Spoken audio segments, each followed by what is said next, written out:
So who can tell me why obesity is such a big problem? You could get high blood pressure, diabetes.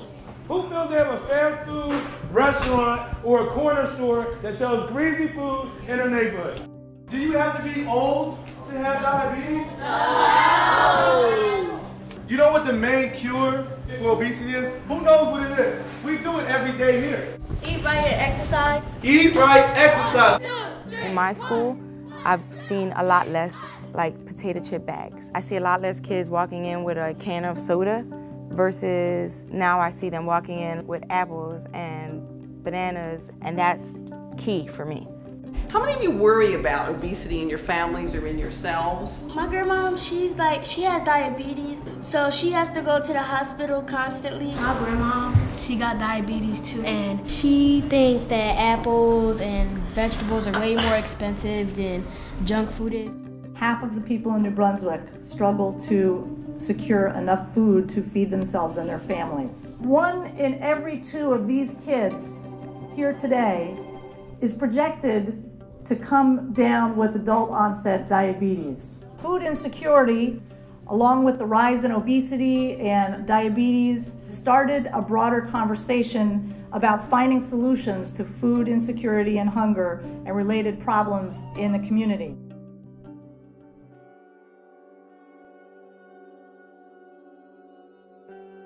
I dealt with obesity all my life. I mean, all we had was corner stores, cheesesteaks, cheeseburgers, ice cream, junk food. Our dad died of heart disease and was a diabetic, and our mother's a diabetic. Our nephew's a diabetic. My husband has kidney failure, but my daughter's a diabetic and as well. she's the baby, the diabetic. If we look at children ages 2 to 5, New Jersey has the worst incidence of childhood obesity in the entire United States. We need to think about where food comes from, how we move it around, where we grow it, how we make it available. That's a whole component to solving the obesity problem. My wife and I own Terhune Orchards. We farm about 200 acres of fruits and vegetables. Somehow the non-farm public thinks that food grows in the supermarket. The nightmare of my life is to find a kid that never ate a tomato or a sweet corn or an apple. If I could see that my food would help a child and avoid childhood obesity, that's a great thing.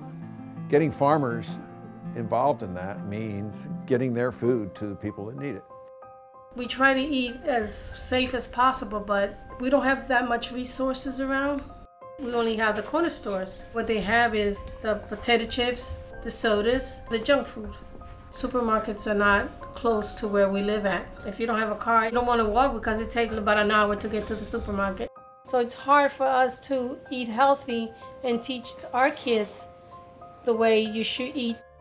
So we've been really working the last several years to bring in more locally grown farm fresh food. We're looking at how do we grow that food, how do we get that food into people's bellies and into their homes by creating food systems. The way we've been looking to do that at local levels and regional levels is this kind of new thing called a Food Policy Council. Not just access to healthy, affordable, culturally appropriate foods, but also there's a social justice element to it.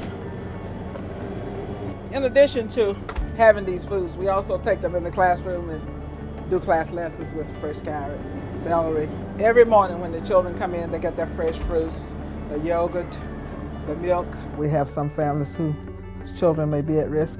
Diabetes is just a big problem for most cultures that are in this area. The bigger kids, sometimes they see the bananas when they're still green, and they think at first sometimes it's a plantain, but it's this banana.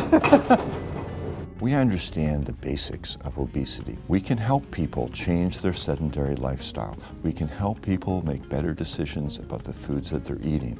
And in doing so, yes, we'll reduce the risk for diabetes, yes, we'll reduce the risk for heart disease, but we will also reduce the risk for cancer. There's some underlying biochemical pathways which are linking all these diseases together. What we need to do is to reduce to practice what we're learning in the laboratory, take it into the community to give practical suggestions of what we can do in the here and now to preemptively take obesity off the radar screen. As part of the research component, we want to see what the families are doing, and we want to see what kind of a difference this program is making in the end. He does mimic what me and his father does. If he see us with chips, he wants chips. But if I eat grapes, he wants the grapes. So it actually helped us start to eat better. We have many opportunities for collaboration. Just from the project we've been working on doing community food security in New Brunswick, our community partner, Elijah's Promise, spelled out a project for us. And that was to map the urban agricultural potential in the city of New Brunswick. I think high tunnels are one of the most important tools that a small urban farmer would use. To use a small amount of land over a long period of time in the growing season. It's fun. The group of young people are potentially a pool of future young urban farmers. What's the most valuable resource on a farm? Is it water? Is it capital? Is it chemicals? It's you. It's you, the farmer. You really have to, hammer into it. This is New Brunswick. Bringing our students to the farm and then bringing the folks from the farm downtown means that we're teaching each other and we're creating a new process for growing that takes the expertise from both of these places. Food processing, food preservation, post-harvest handling to extend shelf life, and then distribution to get food to where people can purchase it and use it, and to help collapse layers in the food system is really a multifactorial problem, and farming and agriculture can't solve it on their own, nutritionists can't solve it on their own, sociologists can't solve it on their own. So there has to be a team effort bringing those kinds of people together with policy people to attack a really complex problem.